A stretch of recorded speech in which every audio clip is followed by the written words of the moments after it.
सबसे पहले हम लोग अपने नंबर से लॉगिन करेंगे, जो नंबर हमारा प्रेरणा पर रजिस्टर्ड है।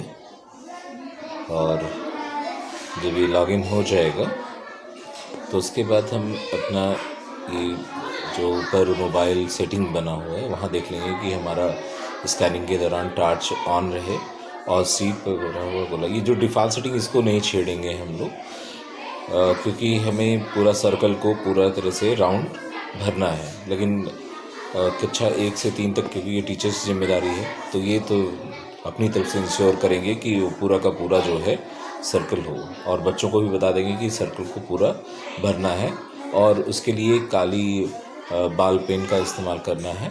और डार्क पूरा करने के बाद ही OMR सीट को जो है स्कैन करें।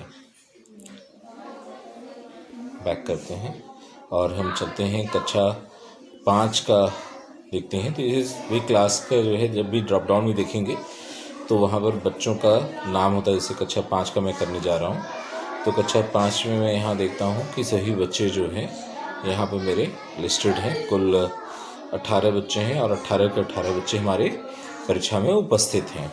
अगर कोई किसी कारणवश अनुपस्थित होता है तो हमें वहाँ पर उसको एब्सेंट कर देना है, लेकिन पूरी तरह से प्रयास करना है कि बच्चा ज़रूर वहाँ पर आए और इसमें प्रतिभाग करे। जब आपने सबको प्रेजेंट कर दिया है तो आप नेक्स्ट करें, और नेक्स्ट करने के बाद जो है आप स्कैन बटन को दबाएंगे।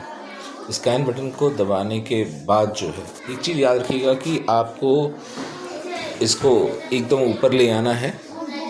और उसके पहले हमें देखिए यहाँ पर मैंने व्यवस्था कर रखी है, वाइट सीट लगा रखा है, डार्क कोई भी सीट नहीं होगी और वाइट। और लेफ़्ट राइट इस पर आपको स्क्रीन पर दिख रहा होगा, वो दिखेगा। और सेम यही लेफ़्ट और राइट जो है आपके OMR सीट पर भी लिखा होगा। तो ये जो 4 आपको डॉट्स दिख रहे हैं, ये डॉट्स कहीं भी छुपने नहीं चाहिए, ये ओपन रहने चाहिए।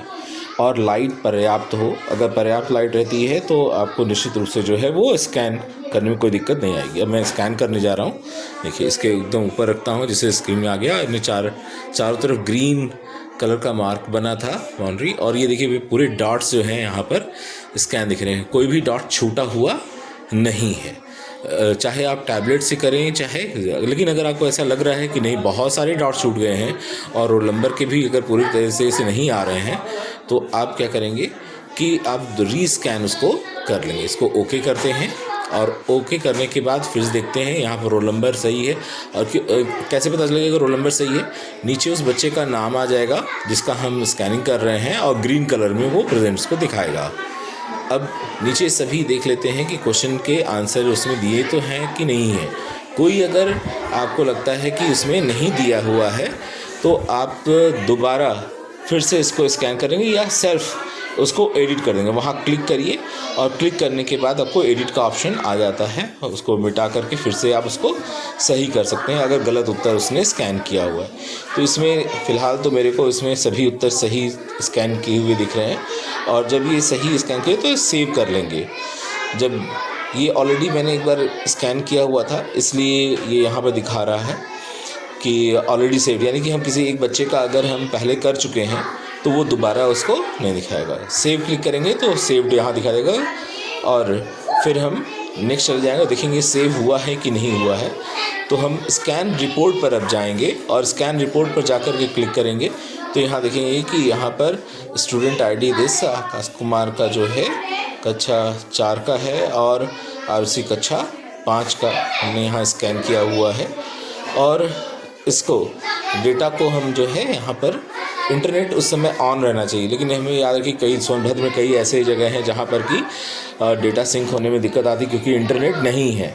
तो उसके लिए ऑलरेडी खंड शिक्षा अधिकारी ने आपके लिए एक स्थान निर्धारित कर रखा है कि जहाँ पर अपने OMR सीट को ले करके जाएंगे और वहाँ पर आप अच्छी इंटरनेट व्यवस्था में जो है आप इसको सिंक्रोनाइज करेंगे। स्कैनिंग का काम आप वहाँ भी कर सकते हैं और चाहे तो आप सेंटर पर आकर के भी कर सकते हैं, जैसा आपको निर्देशित हो। अब यहाँ पर हम क्या करते हैं, यहाँ दिखा रहा है कि पेंडिंग फॉर सिंक डेटा, तो सिंक्रोनाइज नहीं हुआ है। लेकिन उससे पहले सिंक करने से पहले एक बार हमको व्यू सीट ज़रूर कर लेना चाहिए।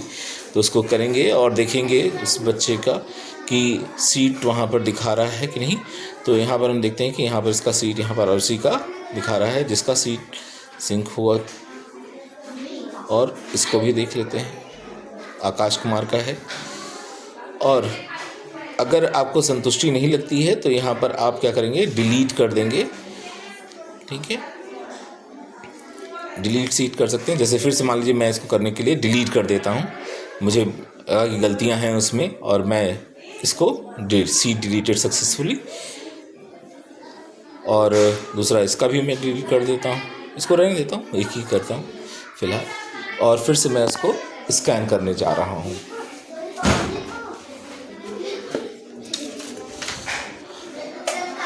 मैंने सीट को जो है इस वाइट पेपर प्रॉपर लाइट में रखा हुआ है, और इसको स्कैन बटन को मैंने क्लिक किया, स्ट्रेट उसको ले आया, ग्रीन निशान बन गया और इसने स्कैन कर लिया है। अब देखते हैं कि रिज़ल्ट क्या आता है। रिज़ल्ट इस बार भी ओके है, सभी स्पॉट्स हमारे कवर्ड हैं। ओके किया, चेक किया और उसी का रिज़ल्ट आ रहा है यहाँ पर, और सभी भरे हुए हैं। और इस बार क्योंकि मैंने पिछली फाइल डिलीट कर दी है, अब इसका सही है, संतुष्ट हूँ मैं इससे। डेटा सक्सेसफुली सेव्ड हो गया। अब इसको स्कैन रिपोर्ट में हमें देखना है। ये आरुषि का डेटा है, व्यू सीट में हमने देख लिया कि यहाँ पर भी पूरा एकदम वही आया हुआ है, कोई अलग नहीं आया हुआ है। अब हमें बैक करना है, और बैक करके अब हम चाहें तो इसको यहाँ पर क्या करते हैं, अगर इंटरनेट अच्छा है तो तुरंत हम इसको सिंक करते हैं। अभी ये सिंक नहीं, ये देखिए आ गया डेटा सिंक सक्सेसफुली। तो यानी कि डेटा सिंक, अब ये कैसे वेरीफाई हो कि सिंक हुआ कि नहीं वास्तव में, तो इसको भी हम वेरीफाई कर सकते हैं समरी रिपोर्ट में जा कर के। यहाँ नीचे समरी है, उसको हमने क्लिक किया और यहाँ पर देखा कि टोटल 2 सीट हमारे जो हैं स्कैन हुए हैं। ठीक है, ये आरुषि का हमने किया था, आरुषि प्रेजेंट थी, उसका डेटा सेव है और सिंक्रोनाइज भी हो चुका है, ये यस दिखा रहा है। इस तरह से जिसका भी हम करते जाएंगे इंडिविजुअल बच्चे का, तो सेव डेटा और सिंक्रोनाइज डेटा, सबमिटेड अपडेटेड, ये दोनों हमें वहाँ पर दिखाएगा। तभी हम मान चलेंगे कि हमारा डेटा पूरा है। जब तक ये आप यस दोनों पर नहीं लग जाता है, आप संतुष्ट नहीं होंगे और उसके लिए पूरी तरह से प्रयास करके इसको करेंगे। धन्यवाद।